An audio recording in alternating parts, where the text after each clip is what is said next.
Paano ka magkakaroon ng right psychology? Meron lang isa sa Biblia 119 of Psalms verse 98. Pinarunong ako kaysa aking mga kaaway ng iyong mga utos, sapagkat mga laging sumasa akin. Ako'y may higit na unawa kaysa lahat ng tagapagturo sa akin, sapagkat ang iyong mga patotoo ay gunita ko.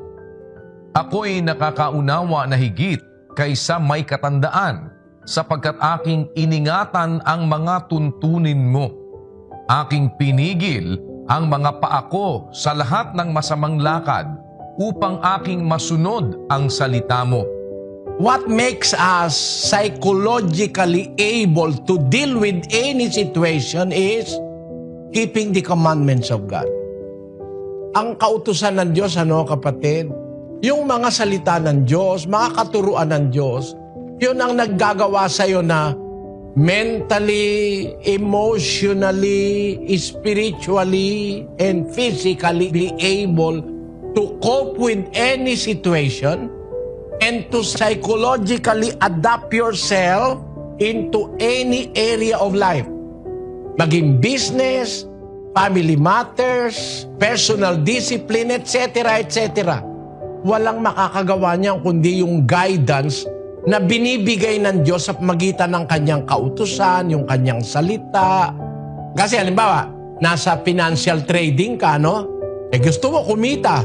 Akala mo nung araw, ang marunong sa math, yun ang kikita, Ang tiwala ko kasi, kapatid, hindi naman yung kung marunong ka sa math, yayaman ka na.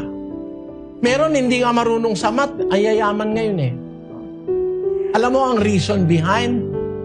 Economically and spiritually speaking, salita pa rin ng Diyos ang magbibigay sa iyo ng chance para yumaman ka in the most honest way, permissible.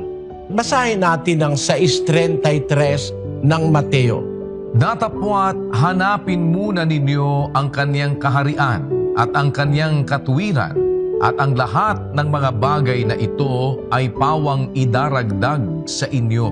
Bago sinabi ito ng Panginoong Hesus, sabi niya muna sa mga alagad niya, huwag kayong mabalisa kung ano kakainin ninyo, kung ano iinumin ninyo, o kung ano ba ang inyong daramitin.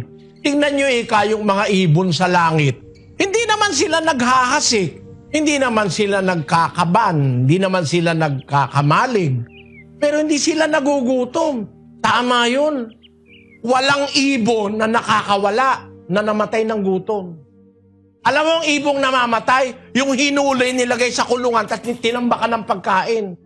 Yun ang namamatay. Pero ibong nakakawala, walang namamatay na isang ibon sa gutom. Pati mga uwak, buhay.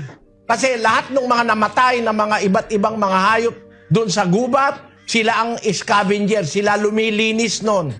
At nakakapagtaka yung wonder ng creation Kasi yung mga namatay na hayop, maaaring namatay dahil sa isang mapanganib na sakit, Ang nakakapagtaka, yung mga buitre, yung mga uwak, meron silang isang klase ng enzyme sa laway nila na kayang patayin lahat ng mikrobyo. Kaya hindi sila nahahawa Destinado sila na kumain nun talagang mga patay-patay.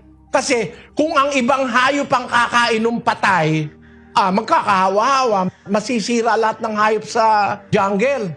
Pero as God's wisdom dictates, naglagay siya ng scavenger, yung mga basurero, yung mga uwak, yung kumakain ng mga patay, etc., etc. Para sa kanila, napakasarap ng amoy nung nabubulok. Kaya yun ang hinahanap nila. Yun ang paraan ng Diyos para maalis yung mga yon.